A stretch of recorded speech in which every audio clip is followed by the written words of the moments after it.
कटनी का गोल बाजार रामलीला मैदान आज शाम छावनी में तब्दील हो गया। कारण था यहाँ किसी धार्मिक बाबा ने टेंट में राम दरबार बनाकर अतिक्रमण किया हुआ था, जिसे यहाँ से हटाने आज शाम नगर निगम का अतिक्रमण दस्ता सहित कोतवाली पुलिस और नगर निगम के अन्य अधिकारी पहुंचे थे। बता दें, अतिक्रमण हटाने के दौरान विवाद की स्थिति भी कुछ समय के लिए निर्मित हुई थी। दरअसल कई वर्षों से नगर निगम की खाली पड़ी जमीन पर रामलीला का मंचन किया जा रहा है। गोल बाजार रामलीला कमेटी ने अतिक्रमण की शिकायत नगर निगम में की थी, जिसके बाद यह कार्यवाही सुनिश्चित की गई। टेंट के अंदर रखी मूर्तियों को अतिक्रमण दस्ते द्वारा सुरक्षित वहां से हटा लिया गया। इस दौरान शहर तहसीलदार, नगर निगम का अतिक्रमण अमला एवं भारी संख्या में पुलिस बल मौजूद रहा।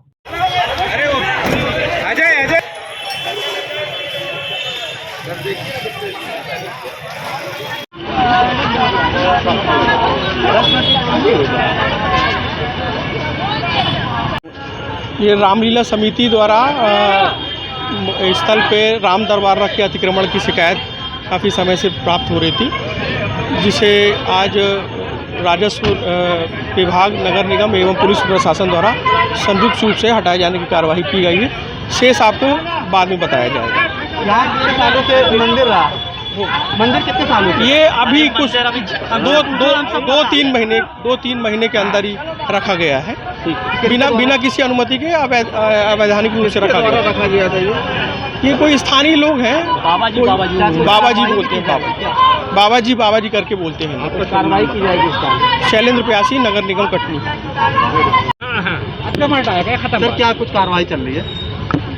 ये गोल बाजार के रामलीला मैदान में जो यहाँ रामलीला की समिति है, इसने एक आवेदन दिया था कि यहाँ पे बगल में अवैधानिक तरीके से बिना किसी मंजूरी, परमिशन के किसी ने कुछ मूर्तियाँ वगैरह रख लिया था, और तो उनको नगर निगम ने आज विस्थापित करके नगर निगम परिसर में कोई एक मंदिर है, उस मंदिर में उनकी स्थापना कर रहे हैं नगर निगम वाले ले जाके।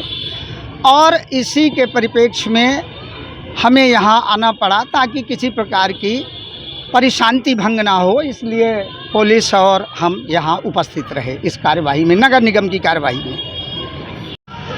कार्रवाई ये अवैधानिक रूप से जो राम दरबार बनवाया गया था, जो अवैधानिक, असामाजिक, अव्यवहारिक था, इसको चूँकि पहले से भी कार्रवाई चल रही थी, इसलिए विधि के प्रावधानों को देखते हुए नगर पालिक निगम और स्थानीय प्रशासन ने उन मूर्तियों को अलग किया है। किसके द्वारा शिकायत किया गया था? हाँ, शिकायत थी स्वाभाविक रूप से गोल बाजार रामलीला कमेटी की ओर से भी थी, अन्य लोगों की ओर से भी थी। इसकी आड़ में गांजा, ये वो स्मैक, जो इस प्रकार के नशीले द्रव्यों का व्यापार चल रहा है, नकारा लोगों की जो इस प्रकार की न्यूसेंस की गतिविधियां चल रही है, उसके कारण क्षेत्र के निवासियों में भी बड़ा रोष था। रामलीला मंचन चल रहा है और राम जी को हटाया गया, इसे कैसे देखेंगे? रामलीला मंचन तो चल रहा है, लेकिन रामलीला मंचन में भगवान ने कभी ये नहीं कहा कि उनके मंचन के लिए ज़बरदस्ती आप मंदिर बनाओ। मंदिरों की कमी नहीं है इस शहर में।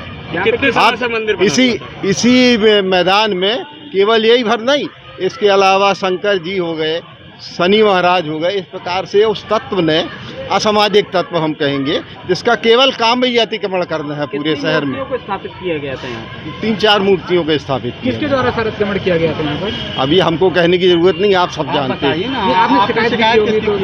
नहीं, हमने तो ये शिकायत की थी कि इस मैदान में ये विवेक पाठक के द्वारा किया गया जो अनैतिक आचरण है, उसके संबंध में कार्रवाई की जाए। और चूंकि ये न्यूसेंस है, इसलिए भी न्यूसेंस है क्योंकि ये हम रामलीला के कार्यक्रम को प्रभावित कर रहा था। रावण को यहीं जलना है, झांकियाँ लगती हैं, दर्शक बैठती हैं। इसके अलावा रामलीला मंच का जो प्रत्येक वर्ष भर उपयोग होता है, वहाँ पर होने वाले जो भी कार्यक्रम है, उसके कारण, इस न्यूसेंस के कारण वो भी प्रभावित होते हैं। क्या नाम सर आपका? भरत अग्रवाल। क्या किस पद में? क्या सचिव गोल बाजार रामलीला कमेटी।